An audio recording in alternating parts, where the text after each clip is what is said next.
nous pouvons partager sur l'adoration.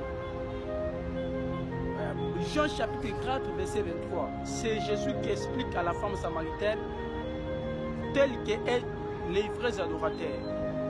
Il dit les vrais adorateurs sont ceux qui adorent Dieu en esprit et en vérité. En voyant cette écriture, explique seulement la foi. Explique seulement les degrés symboliques de la foi. Parce que poser les actes, les motifs pour adorer Dieu qui est un esprit, nous les faisons par la foi. Donc c'est par la foi que nous adorons un Dieu qui est un esprit. Par la foi nous adorons un Dieu en esprit. Parce que c'est un esprit. Alors nous adorons concrètement. Donc nous les faisons par la foi. C'est pourquoi l'apôtre Paul dit, lui que vous obéissez sans les voir, lui que vous écoutez sans attendre à savoir. Donc nous obéissons Dieu, nous écoutons Dieu physiquement. Nous pratiquons ce qui est spirituel. Nous obéissons à ce qui est spirituel, à ce qui ne se voit pas. Donc nous le faisons par les moyens de la foi. Donc par la foi. C'est pourquoi Abraham a pris Isaac pour aller offrir Dieu.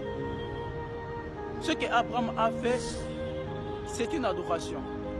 Mais c'est par la foi qu'il a fait. Et même lui-même a dit à ses serviteurs, reste ici, moi et les fils, nous y avons adoré Dieu.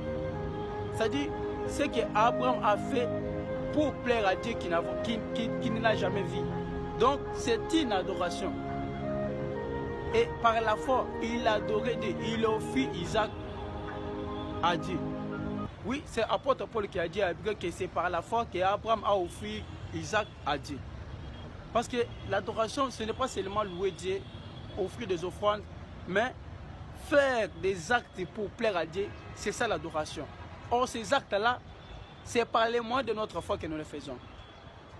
Chers frères, craindre de Dieu, ce n'est pas par nos efforts. Craindre de Dieu, ce n'est pas par l'effort humain. C'est la grâce par la foi.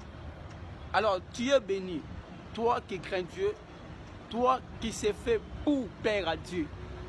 Tu fais tout pour garder la sainteté, garder la beauté, marcher dans les chemins de la vérité. Tu es béni. Et tu auras la récompense au prix de votre âme, au prix de votre foi. Seigneur te récompensera. Toi qui fais tout pour éviter les mal et suivre les biens à cause de la parole de Dieu. Tu seras récompensé. Tu auras la plus grande récompense dans les cieux.